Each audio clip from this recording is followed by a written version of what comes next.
everybody knows that Abba Kyari has been linked to drug, what's it called? Drug-related crimes. And so this drama that just happened is coming off of the back of the hearing that was supposed to have happened today in court. So I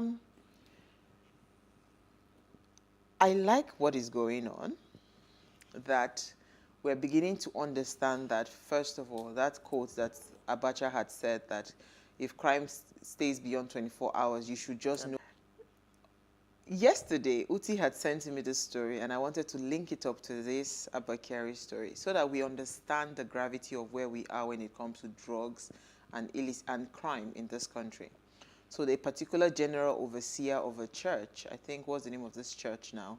It's called drugs, that was wrapped around his body. He was going for a 3 weeks, that's the part that just cracked me up, a 3 weeks crusade in Nairobi, Kenya. So the crusade is distributing drug part of your crusade now. So this popular preacher who has his church headquarters in Magbakwe Road or something, Akwa North in Anambra State, 2 of the branches in Lagos and Abuja, was arrested, during the outward clearance of passengers on Ethiopian Airlines flight to Nairobi. In the statement by the spokesman, the general overseer arrested with the drugs at the airport, and the NDLEA said that when the drugs were tested, 54 sticks proved positive to cannabis. Wow. Now, according to the statement, the clergyman confessed during a preliminary interview that he packed that quantity of illicit substance on his body to use during his 3 weeks crusade in Kenya. So he himself is a drug addict, or supposedly a drug addict as well. Oh my God. It's interesting. On that same day, another passenger was arrested who arrived at the airport, the Ethiopian airline from Sao Paulo, Brazil. And that one was carrying cocaine, about 40 parcels of cocaine concealed inside a bottle of cream with gross weight about 9.7 kg. 3 days later, that is Wednesday, 9th of March, another passenger on the Ethiopian flight I think that flight is known for drug peddlers. This one is Mr. Edo Blessing, was intercepted at the departure hall with about 2,090 tablets of tramadol and flonizepam, or whatever it is the name of the drug is. Bottom line is, drug is a big deal. And now when we're seeing things like this Abba Kyari's story, and it tells you that, first of all, her husband's account, the babe faint. So is she fainting because she didn't know that kind of amount was in the, or is she fainting for other reasons best known to her? Maybe the fact that he won't be released on bail that day too was... well, whoever is doing crime right now, don't think that the hand of the law will not get to you. So let us just be guided. It is sad that we are in this state in Nigeria now where, in fact, before you started, I was saying it seems like it's only bad news that's the worst of news that we hear these days. As well. All right, so on that note, we'll take a break now. When we come back from the break, we want to discuss the Electoral Amendment Act, right, and the impact on governance and the elections. Stay with us. We'll be right back.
we do not understand, we will stigmatize. What you can see is the remaining of the tanker that exploded. The suspect equally confessed.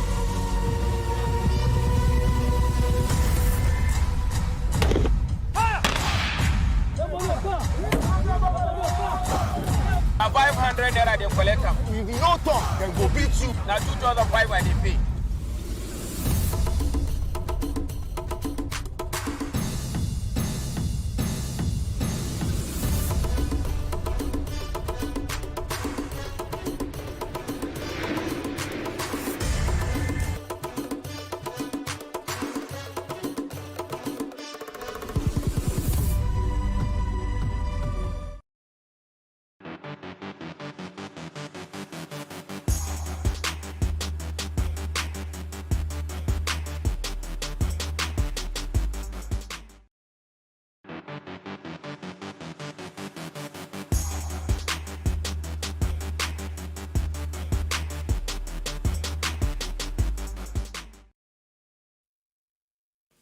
The fact that the court said the National Assembly should not tamper with law, the Electoral Act 2022, as amended, except through due process, does not mean that the National Assembly cannot consider the bill.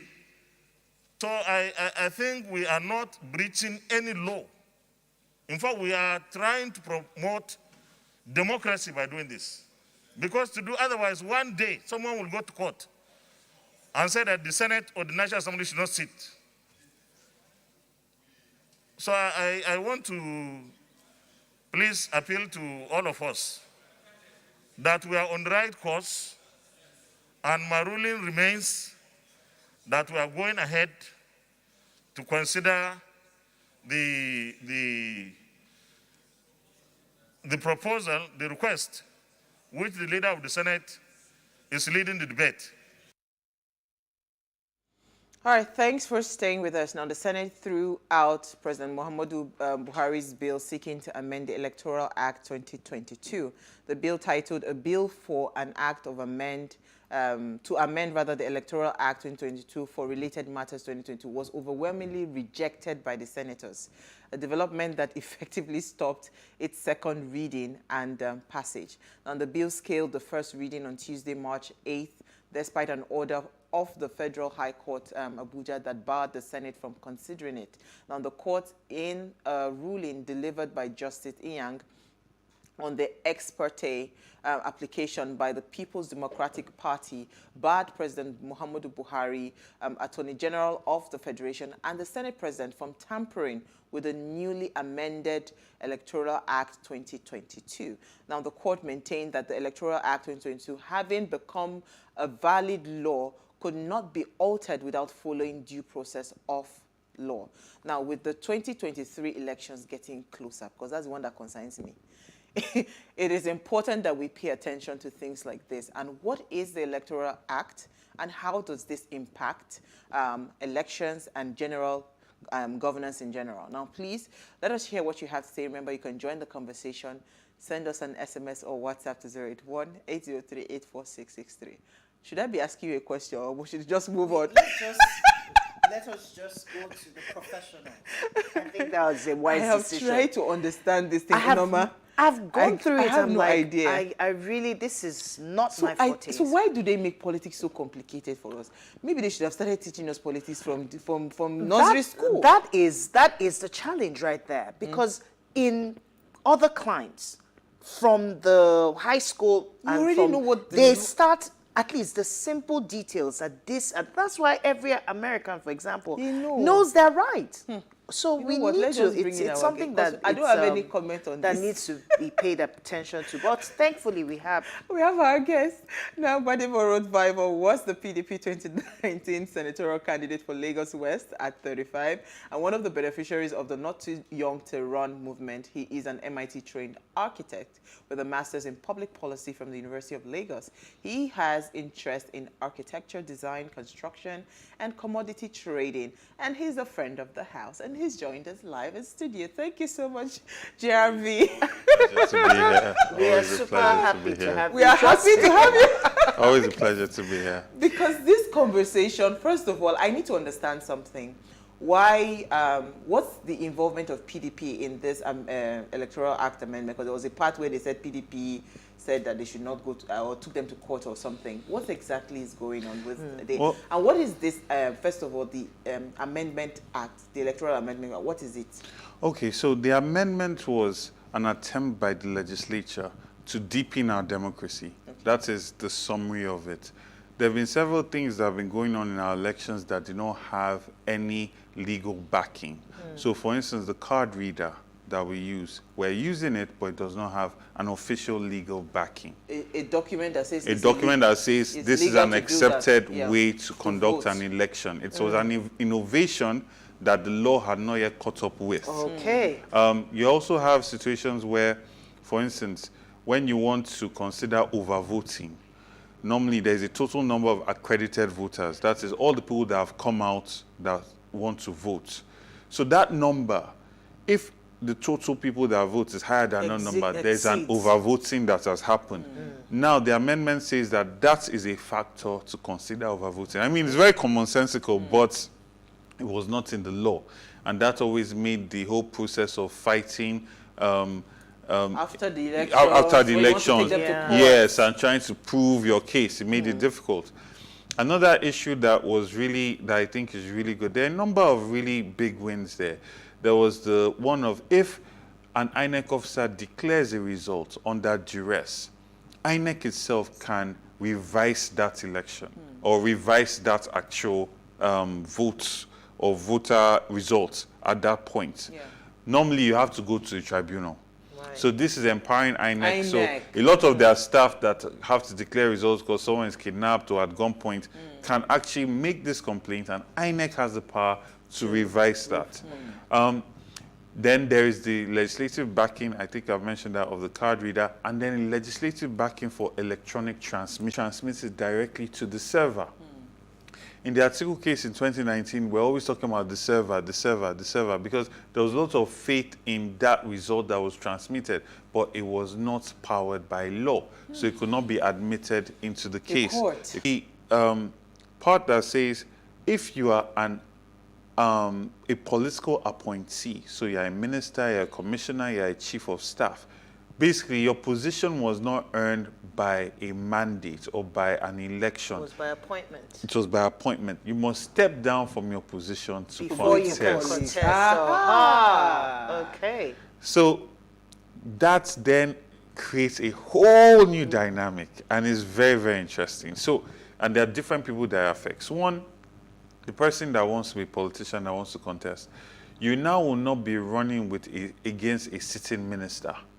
For contest. Not the entirety. I mean, you still have governors that are in position. Because I was coming there, that there are senators that want to run for governorship. Yes. So they will hold their Senate position and go and run. If they don't win, they just go back to the Senate. If they win, they move on. No, they cannot go back to the Senate if you think about it, because you cannot contest for two things at the same time. Really? So that's a point. But as a commissioner, you don't know whether you'll be reappointed or not reappointed. So you are stepping down, you are taking down. People will stop picking their calls. Yes. And people will start looking for... Because Nigerians, we only respect the seat. Yes. So those people now have to decide whether they're going to take that risk or not. So it gives them a lot more to think about. And then this also then plays out finally with the process of going through the primaries that will produce your presidential candidates. So there's an interesting dynamic that happens in political parties. Delegates, and this is where this comes in. Delegates are people that are political appointment holders, party administrators, and people that won political positions. But in a situation where you have a state that has a governor, you have a lot more delegates there than you do in states that don't have governors, because you have a lot more political appointees. So when you say by political appointees, you're talking commissioners, special advisors, all of those people. All of those people belong to the political party. Yes. So they will now be part of the delegates. Yes. So if, for instance, we are in Lagos State, this is currently being run by APC. APC, yes.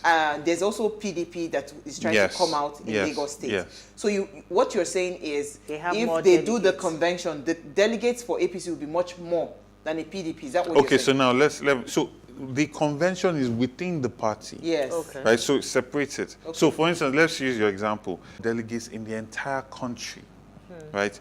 Everyone is now determined by power block. So if your state has a governor, in that state, you have more delegates, you can influence more who the presidential candidate that will emerge in your party. Okay. So, and states that don't have governors. So it's a very, that one paragraph. So tell me what they did with the delegates. So basically, so when you're voting, you're not voting. To emerge as a delegate, you're either a former candidate, a sitting House of Rep, senator, administrators of the party. I mean, it's really rigorous. It's not something that is just wishy-washy.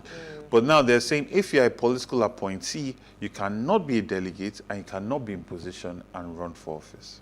Wow. This is serious. So they pull something there. So is this what we have now? Or Yes. this is what they are trying to obtain? No, this is what we have now. That is what President Buhari is trying to has signed to law, and that was what he is trying to upturn.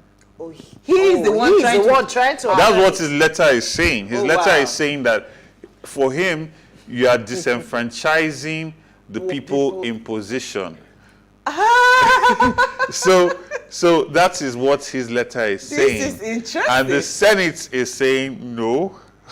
See why we love you. You are educating us. Are you kidding? So it is actually them trying. So this is what we have currently. Yes. It means that we will see some level of fairness in 2022. Oh yes, I have to give it to the Senate. There's been a significant effort to almost create a legacy, almost as though almost the same way you saw Goodluck Jonathan in power democracy, and I'm happy to see the Senate take this step as well.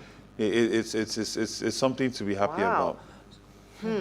So what is the impact of this Electoral Act amendment? What does it, I mean, you said already that it's going to be a way forward, so to speak. What other ways is it going to transform elections in Nigeria and governance in general? It is going to transform elections. Okay, so governance, I always say, is a direct reflection of the process by which people got into power. Okay. If a politician bought his way into power, it's very unlikely that he'll be accountable to the people. And when people feel that a political process does not really get their voices heard, or they feel that their votes don't count, then you find that there's voter apathy and people don't really participate.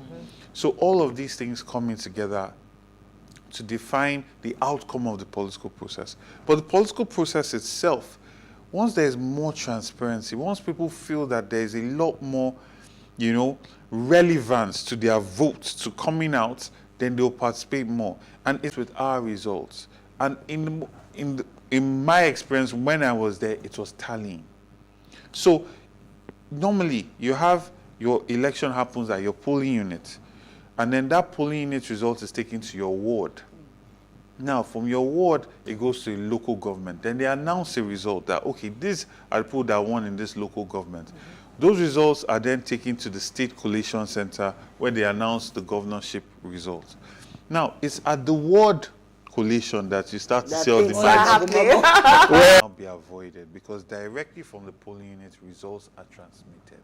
Right. So you as a voter have to just stand at that polling unit and make sure the that results that being was transmitted counted is what is being transmitted. So it means that the magomago that might happen is reduced significantly. If at all it will happen, it will happen at that polling unit. See it and they will not want exactly to do that. happen at that polling unit. All right, let's take a quick break. When we come back from the break, it's getting interesting. Stay with us. We'll be right back.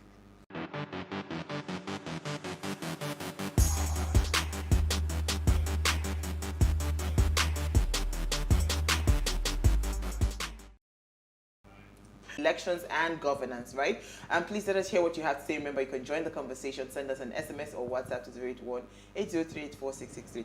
I didn't think that in my lifetime I'll be smiling with with political conversations, but I'm really enjoying the flow of the conversation. So so help me out now, right? Because you mentioned voter apathy, which is one of the biggest issues that we've had in elections, where we feel like, okay, you know what, my vote will not count, and all of this. With these somewhat transparent system or structure that is being put in place, you know, what... There's nothing for people to key into it or to have faith in it or believe it. People key into it. Who party wins this thing? It's just something that they did. They rig them out. They rig them out. Now we'll see if truly they have been rigging people out.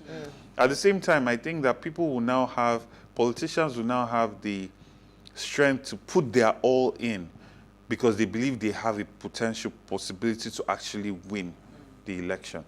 Let us not also be negligent and just think that we have reached the promised land.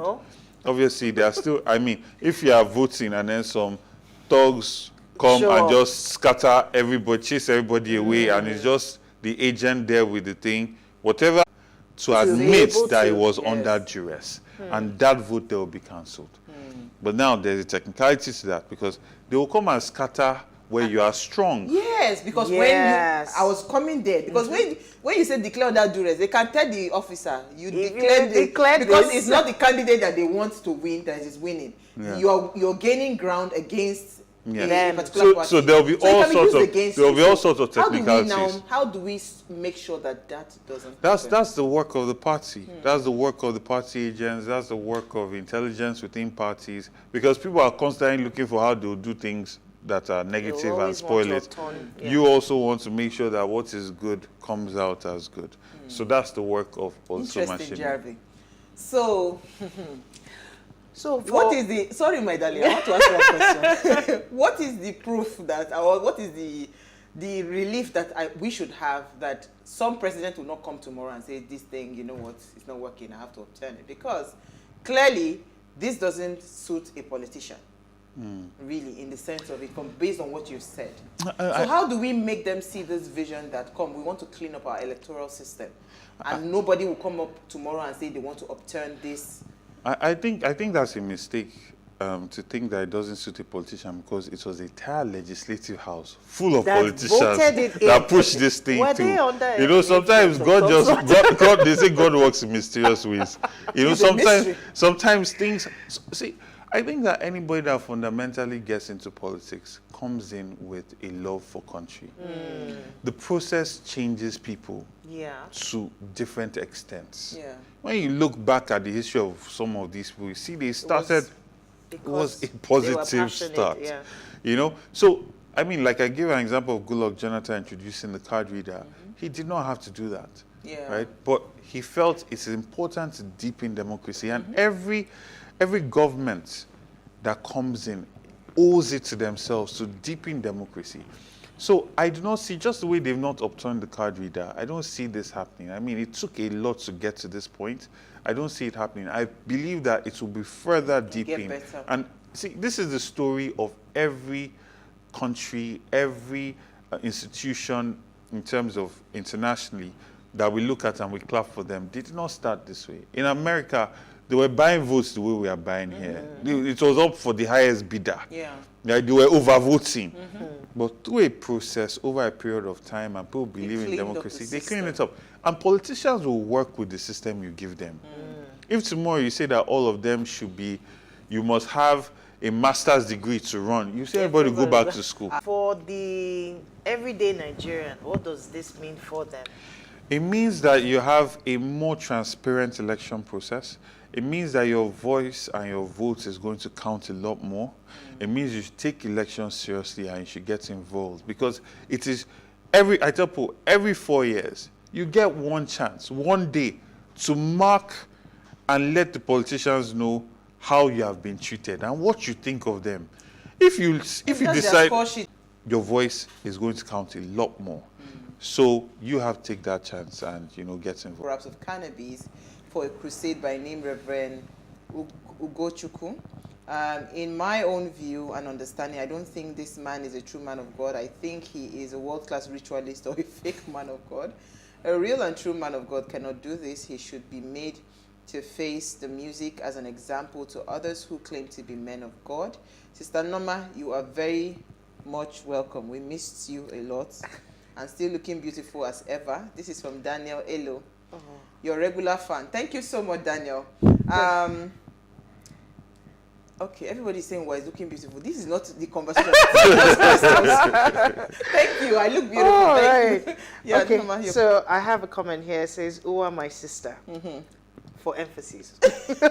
It concerns all of us in Nigeria. Yeah. Amendment of the Act was the right thing to do as to strengthen our very fragile democracy. I have never liked Buhari, but because he signed the bill, though after too many cried out from every angle in the country, getting it right begins with a process. Our democracy has to grow. Perfect and sensitive topic tonight. God bless you all at Ways. This is from Bobby Kennedy from Jalingo, Taraba State. Thank you, Bobby. Kennedy. Thank you so much. So, I like to see, let's paint a scenario, right? 2023 is just right around the corner. How would this play out for people? Because, you know, for me, I think every Monday I try as much as possible to stir up conversations that will get people that are just like indifferent, right? Understand that it's no longer business as usual. Exactly. Because based on what you've said, I'm excited because it means that truly things will change, you know. So what's the typical scenario going to look like come 2023 at a polling unit, or, you know, maybe let's say a state government election? What should that look like? I think that you're going to have a credible election.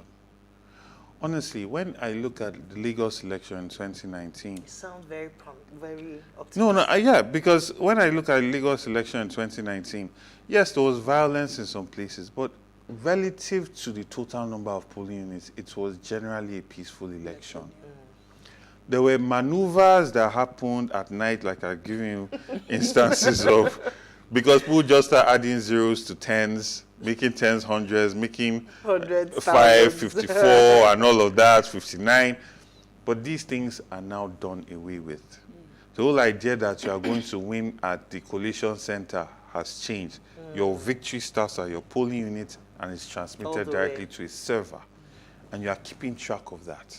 So we are becoming more digital as well, which is also allowing for more innovation in our politics. That's the first thing. The second thing is, a lot more people should understand that you have your right to stay at that polling unit and make sure that the result is announced. Because I've seen where, even in this Lagos, in Amodofi, people stood and we won. PDP won. Yes, now. But even 2015 elections, we were there under the rain. We were there till late 2 a.m. We were there. We said, you see, so when people do that, you see your results. And you see places, for instance, in Oyo State, where the people decided, Ibadan people decided that they want Shey Makinde. Yes. That is it. So when the people stand, there's no rigging that you are going to do. And now that this process has gotten more transparent, deeper, and even people are now, so even if they try and do any magu-magu, you are now in a stronger position to challenge it in court. Because they've done so many things to make that process much more easier. So you can admit certain kinds of evidences in court. Yes, exactly. Good evening, ladies and gentlemen. It's really a positive for our electoral process now. Now, most Nigerians should now be ready to vote in 2023. I advise people, especially the youth, to get their PVCs as votes will now count. So let's talk about PVC for a minute, right? There are people that have location problem. Yes. You know, and I've advised, based on experience, let's go and find where we will sleep, where we are coming from, so that we just vote. Because again, so it's one thing that the amendment has been done, right? But, you know, PVC still remains one of the biggest issues, right? So my PVC was stolen in after the 2015 elections. Okay. I have done the police reports and everything. I was supposed to go and get it. They said, no, go to this, do online. So I'm in the process of trying to renew. Okay. But how can we get people's permanent voters card to come out swiftly, early, Some that we're people not waiting? have moved Yes. Some people have moved locations. locations. They're no longer in the place, residence, you know. What can we be saying now, right, Yes. to INEC? Because it's one thing for us to say, go and vote. People are ready now. They're Yes. gingered. Yes. Okay, there's a new electoral act, but the PVCs are still a big issue for us. You know, we're not able to access our PVC. Familiarize themselves with the services that are on there, because INEC did a good job with that. Awesome. You can go on there, transfer your location. And it will come out before the elections. It should. It should. It depends on when you do it, right? You can go on there, transfer locations. You can decide the polling unit gongon that you want to vote. You can request for a replacement card. You can create a whole new application. So this is good. But it's only a first step. You still need to go to the INEC office and do your capturing, right? So, and also from that online portal, you can then get a scheduled time to come. So when you go there, you're not wasting time, which is good. Unfortunately, because we've been doing lots of voter registration drives all across Lagos, most of those appointment schedules are now booked full. So you cannot go, you cannot go in there to do that. But I advise people to go to INEC, right? Because INEC offices. And as the media and as activists and as political players and actors, we must start to put pressure on INEC. Because there are a lot of things that is not found at the local government. And this is a major problem, especially in Lagos. Yes. It starts by just having a whole number of voters' cards being given to political actors of a ruling party, right? And they just hold it.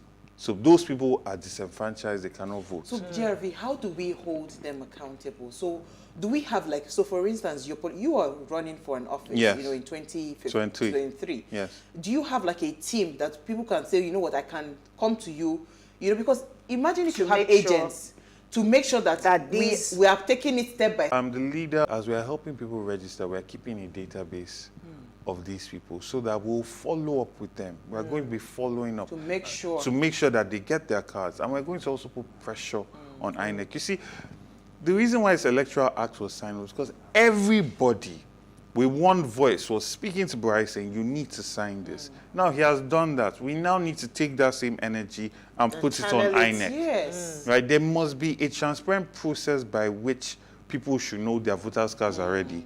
Because now when you go there, they give you a date when you can come and pick your voters' card. Yeah. But there must be a feedback loop that says, I came and I got it. Yes, yes. Not it just disappeared, because we are moving to a more digital, and these are exciting times. Very exciting. I was going to come to that. I have a question for you there, but let me take this comment from Gift Offer from Luanda. She says, greetings, ladies and gentlemen. Thank you so much. If I miss it, we're thanking him for breaking down what the Electoral Act Amendment is all about. Keep glowing, ladies. Thank you so much, Gift. Everybody is loving, because these things, sometimes they make it too complicated. Yes. And for the average person, it's very difficult to just understand. So, we're breaking it down now. It makes it easy for me to know, okay, this are my own personal responsibilities towards the election. I was going to say that because, you know, you say thank God for technology, but you know, say Nigeria. They don't tell us, say that server don't crash. Network, there's no network. How do we guarantee that server? Considering the amount because of that money, server now, there will be a lot of hackers. That is true. Yes. Yeah. So how do we? Considering the amount of money that INEC is spending on this, I expect that they have proper security protocols. I mean, these are not things that INEC is making by themselves. I imagine that they are consulting with the American electoral systems and European. They visited all these places. Collected per DMs. Yeah, living in 1250. But the point is, so we are finished voting. Server crash. What is the way forward? Well, you have your polling unit results now. Okay. We go back to court. Go back to the what's it called, the polling system. The you go back to the system that will be electronic transmission of the results. Yes. Right? So which is what we are trying to avoid. No, but I'm just saying, because anything is Nigeria. Anything can happen. So tomorrow they can say to you that, because based on the numbers that they are seeing, they can say to you that the server crashed. There's nothing you can do about it, right? Yeah. So we'll go back to the local this thing. But I was going to say that can we not get to that point? You know, the way in the US you're just seeing the state turn into blue. No, we will get there. But you know, but to be possible? fair, you see, I think we will get there with with what we are going now. Yeah. Gradually. We hope to get there because from your TV station, you can be actually collecting results. Yes. Right? You can actually be seeing it live as it's being Happening. uploaded. So I think that's very, very possible in the near future. What happens to those in diaspora? How does this affect those in diaspora and being able Have to... they been able to No, find a way to diaspora- get them to... There you No. go. It's a big challenge, and it's also a two-way street because one, diaspora contributes so much money into our Economically, system. It's only right that they also have a say in what's going on in the country, because if the government A lot was of them managing, desire if to be the government part of- was managing the country much better, they won't have to be sending that much money to Lagos to First take care of place. family and welfare and all of that. So that's one. Two, how do you manage that process? How do you manage the identity that this person is indeed a Nigerian? How do you manage all of that? But how did they do it in the US? They went to the US embassy. The Americans living With here their... went to the embassy. So is it possible that Of we course can that's have possible. credentials? So I why think- are I we think not that's pushing for possible. that? Or it's not time yet for I that? think that they are overwhelmed a little with these ones Just that they've this pushed. one, I'm okay. sure that'll be the next frontier. I mean, like you said, go to the embassy until they start rigging there. That's true, but if we do open a portal, just the way you said that, and what's there, right? You can upload and create a profile, and when it's time for elections, you just send in your votes. You know, and it's they're possible able that to you can go collect it. online and say you just click on the party. You don't have to. Yeah. These things can actually They can be done. It's It can political be done, will. but it's the willpower. So It's the political what will. gives that, you know, somebody will not come out tomorrow and say, no, I don't have the will to do this. Let's just go back to how things It's were. also our role. So we need We to, need stand to and push watch, it. yes. We need to pressure it. Politicians are constantly looking to what the citizens are saying, what matters to them, what's important to them. If the diaspora come together and also are working on people that they keep sending money to, let us put pressure on these people. 2027, we must have a say, we must be voting. Eventually, that will happen. Because the people that will champion those things will be in favor with those people. The elections most likely will also be funded by those people. You know, so it's about coming together and making your voices heard. Awesome. Do you have any final words for us? I feel that this is a very exciting time to be in politics, to be a citizen, because citizenship comes with responsibilities. And there's no better time than now to get involved and let your leaders know how you feel about the way they've managed the country and what you want to see, your aspirations and your hope for this country moving forward. Awesome. It's always a pleasure. Oh my God. Thank you. We just went to what's it called? Governance. We went straight to 400 level. We didn't even start from 100 level. Governance 400. But thank you so much, Thank you Jeremy. so We much. had a Always a fantastic pleasure. conversation. Thank you, Nama. Thank you. All right, so before we go, do ensure you follow us on Instagram at Show Africa. You can interact with us further, drop a comment, and more importantly, follow all our engagements online. Like, share, and invite your families and friends to watch and follow the conversation. Thank you to everyone that sent in their messages and comments. We love you too, you know.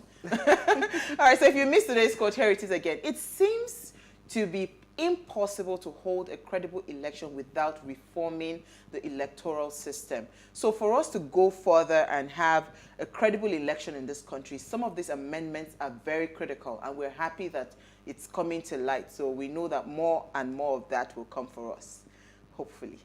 All right, we'll see you guys live tomorrow at 8 p.m. as we bring another great conversation to your screen. Enjoy.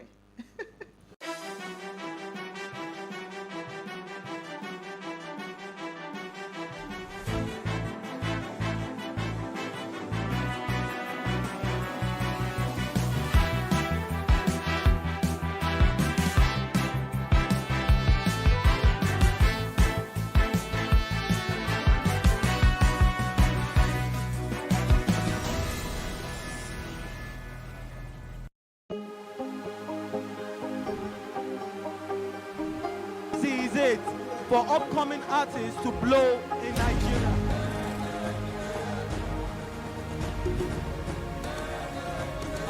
welcome to Plus Trending. I am Bookie November, your host, saying thank you for joining us on today's episode. Welcome back. It's tea time on Plus.